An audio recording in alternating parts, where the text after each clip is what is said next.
le printemps et les petits bonheurs. De l'art de parler de la pluie et du beau temps, et du printemps, de l'importance des petites tâches quotidiennes et des petits riens qui font du bien. Chères auditrices, chers auditeurs, c'est le printemps. Comme cela fait du bien de voir la nature se réveiller, les jours se rallonger, les bourgeons éclore, les couleurs se raviver, comme c'est merveilleux d'entendre les oiseaux chanter.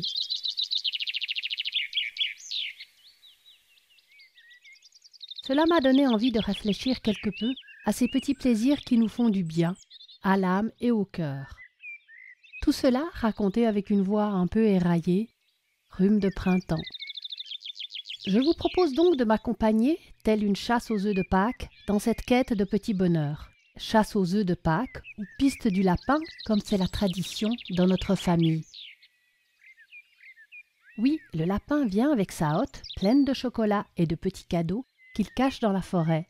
Vous noterez que le lapin fait de plus en plus attention à la santé de nos enfants et cache de moins en moins de sucreries. Bravo lapin! Je me souviens de mon émerveillement, puis de celui de mes enfants, et maintenant de ma petite fille, à la découverte d'un œuf en chocolat, ou en seau avec sa pelle, ou encore en ballon bien caché sous une branche de sapin. « Oh ballon !» La voix de Juliette ce dimanche de Pâques résonne encore dans ma tête. Voilà l'un de mes petits, ou plutôt grands bonheurs. Son rire, son émerveillement sans cesse renouvelé, sa promptitude à attraper le meilleur, ici et maintenant. Il y en a d'autres, comme voir courir Harry, mon beagle, qui lance ses pattes en avant d'une manière qui me ravit, avec ses grandes oreilles qui volent au vent. Le réveil d'Hermione, ma tortue, après près de 6 mois passés sous terre, en émerveillement de l'ordre du miracle à chaque printemps.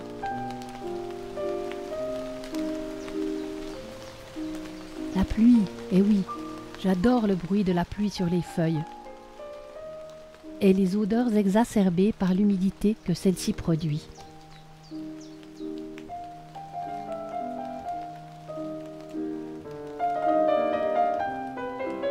Lire en polar sous mon mirabellier, boire un ou deux verres de non filtré du château d'Auvergne ou de Chablis, mon péché mignon.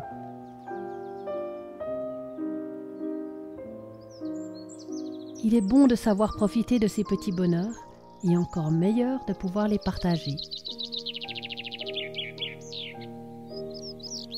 Ce matin, en promenant mon chien, j'ai croisé plusieurs voisins avec lesquels j'ai bavardé. Nous étions tous d'accord pour dire combien ce réveil du printemps était délectable. Rien de plus, rien de moins, le plaisir de partager ensemble ce moment de bonheur, comme nous le faisons à la sortie d'un spectacle, d'un film, d'un concert qui a rempli notre cœur d'émotions réjouissantes.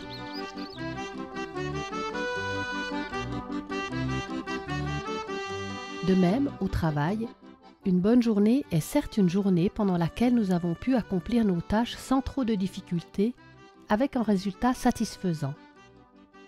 Mais cela ne suffit pas à notre bonheur. Pour que cette journée de travail soit vraiment réussie, nous avons eu besoin de contact avec nos collègues, partager un café, nous raconter nos week-ends, les réussites de nos enfants, et aussi décharger nos énervements envers d'autres collègues, clients ou supérieurs, et surtout, rire ensemble. Ensemble, c'est tellement important d'être ensemble. C'est tellement nourrissant, c'est tellement guérissant.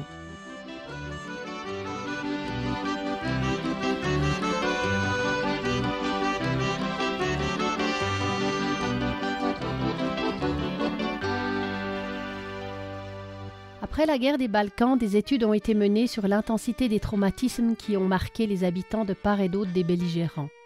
L'une d'elles a démontré que les femmes qui avaient l'habitude de se réunir pour tricoter ou faire du crochet étaient en meilleure santé psychique que d'autres. Faire une activité manuelle et créatrice ensemble les a aidées à décharger leur système nerveux de la trace laissée par les événements tragiques, au-delà des mots MOTS et des mots MAUX.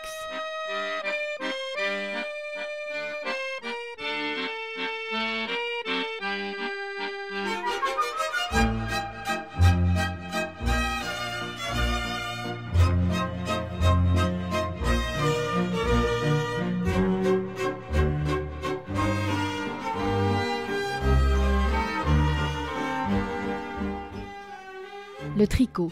Oui, j'aime tricoter et voir un pull, un bonnet ou que sais-je prendre forme maille après maille. Et quand je peux le faire auprès d'une amie, être simplement assise à côté d'elle, tout en échangeant quelques mots sur la pluie et le beau temps, quelques souvenirs, et soudain une préoccupation plus prenante, pour revenir à une explication sur le point de riz ou de blé, ou encore une discussion sur les avantages et les désavantages des aiguilles circulaires, alors c'est un bonheur total, et je sors de mes quelques problèmes existentiels. Ne nous privons pas de nous rencontrer, de chanter, danser, faire de la musique, jouer au tennis ou au football, nous promener, jardiner, cuisiner ensemble. Nous sommes des mammifères et nous avons besoin de contact avec nos compères.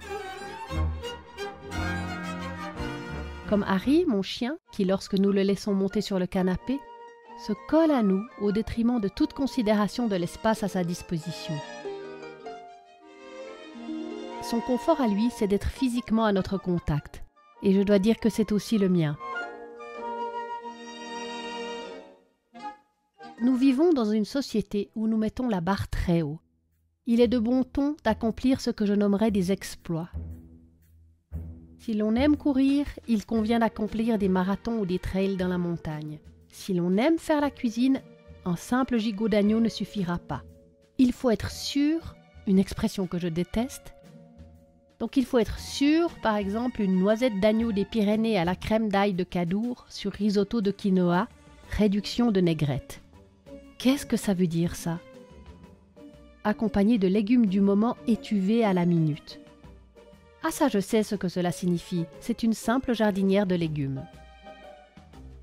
On ne peut pas simplement avoir un jardin potager, il faut faire un stage de permaculture avant de semer la moindre graine. Le théâtre doit être conceptuel, l'opéra revisité, et c'est à peine si l'on ose dire qu'en matière de lecture, nous sommes plongés dans la dernière enquête de l'inspecteur Linley et de son acolyte Barbara Haver.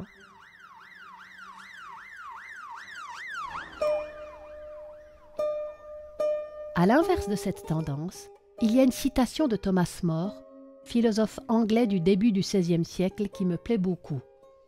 Je vous fais grâce de ma prononciation franglaise et vous propose ma traduction.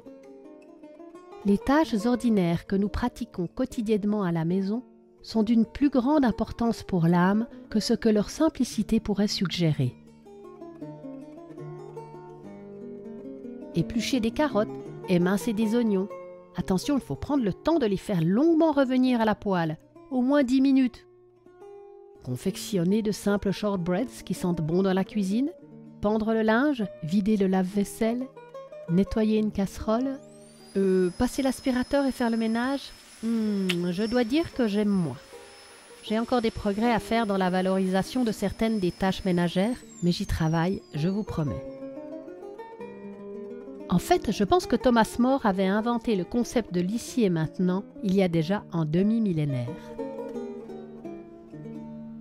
Dans le même ordre d'idées, j'aimerais aussi partager avec vous ces quelques mots du navigateur et écrivain Olivier de Kersauzon. Le jour où je vais disparaître, j'aurai été poli avec la vie, car je l'aurai bien aimée et beaucoup respectée.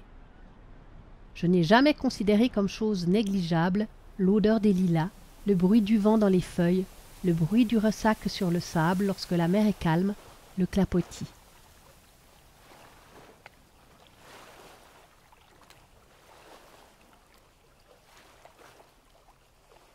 Tous ces moments que nous donne la nature, je les ai aimés, chéris, choyés. Ils font partie de mes promenades et de mes étonnements heureux, sans cesse renouvelés. Dans ma liste de petits bonheurs, il y a encore la musique. Alors voilà un petit florilège de mes musiques, baume au cœur. Cela m'évitera de trop parler car, je le répète, printemps pour moi rime aussi cette année avec rhume. Voilà tout d'abord un extrait de En Île-de-France du duo Souchon-Woolsey pour son rythme chaloupé qui me fait danser et surtout pour le message qu'elle donne. Dans l'auto bleu vers le soir, ils se disent on s'aimera toujours et frissonnent.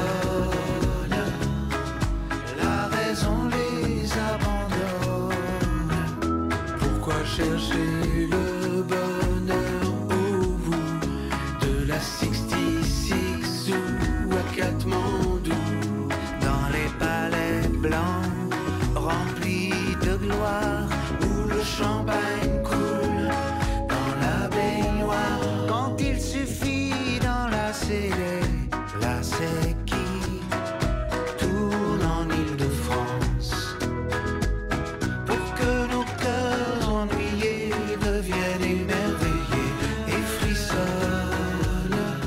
Pourquoi chercher le bonheur à l'autre bout du monde alors qu'il existe juste sous nos yeux? Puis voilà le magnifique choral de la Passion selon saint Matthieu de Jean-Sébastien Bach, Erkenne mich mein Hüter, pour sa simplicité et sa sérénité.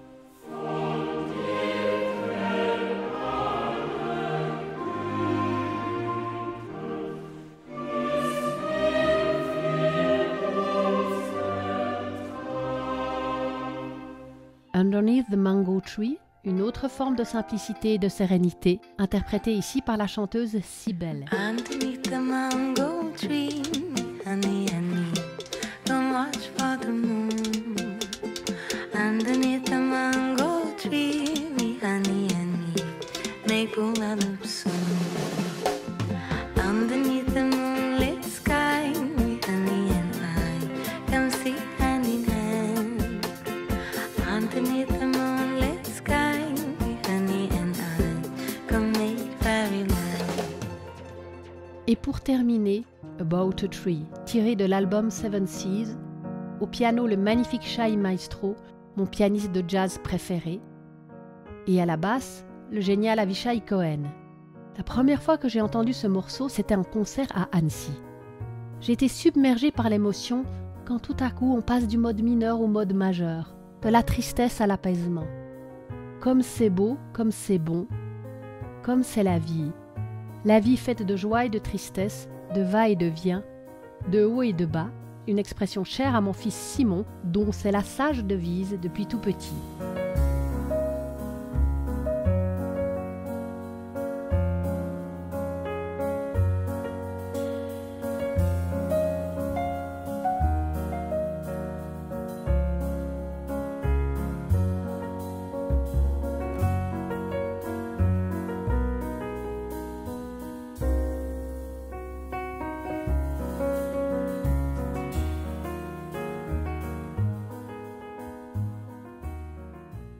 In every job that must be done, there is an element of fun. You find the fun and snap, the job's a game. Allons à la quête des petits et grands bonheurs et ne nous retenons pas de parler de la pluie et du beau temps avec nos voisins, de regarder pour la xème fois la grande vadrouille, de manger des spaghettis bolognaises pleins de gluten et de chanter et de danser et d'embrasser qui l'on voudra. Je vous quitte sur l'adorable chanson tirée de Mary Poppins, A Spoonful of Sugar, interprétée par Julie Andrews. Si vous écoutez bien les paroles ou que vous les cherchez en français, vous comprendrez pourquoi cette chanson, en plus des beaux souvenirs d'enfance qu'elle évoque, est une vraie leçon de petit bonheur. À bientôt! A robin feathering his nest has very little time to rest while gathering his bits of twine and twig. Though quite intent in his pursuit, he has a merry tune to toot. He knows a song will move the job along.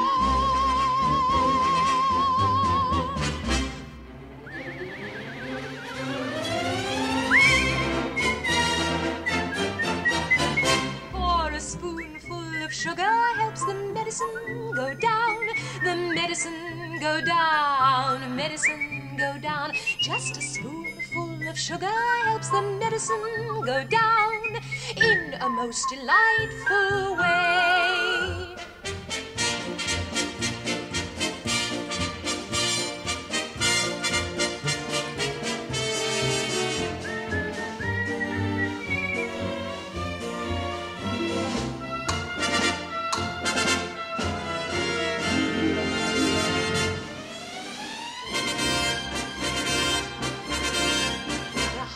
Bees that fetch the nectar from the flowers to the comb never tire of ever buzzing to and fro, because they take a little nip from every flower that they sip, and hence they find their task is not a grind.